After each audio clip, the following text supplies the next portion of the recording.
Hey, Jim Schlexer from the CEO Project. I want to talk to you about strategy, but more particularly, I want to talk about the people in your organization that are good at strategy. And it turns out that there's a marker that we can identify to determine if somebody will be a good strategic thinker.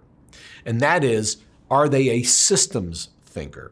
So what do I mean when I say a systems thinker? There are people out there that when they see something, they look at how the parts interrelate, how one causes something to happen in a different area, and they understand that if I pull a thread here, it's going to have a reaction on the other side of the factory. Those are the people that you are great at strategy because they don't look at things in isolation. They're not hyper tactical. They're thinking more broadly and interrelation and implications of one move causing something else to happen. Well, doesn't that look an awful lot like strategy? If I make this move, what's going to happen? If I don't make this move, what occurs? If a competitor does X, how can we react and improve our situation against that? So systems thinkers are strategic thinkers.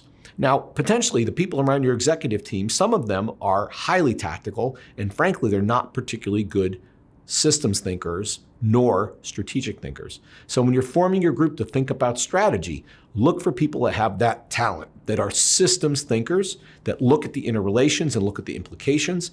No matter what level they are in the business, they will probably be better strategic thinkers than people that don't have this competency.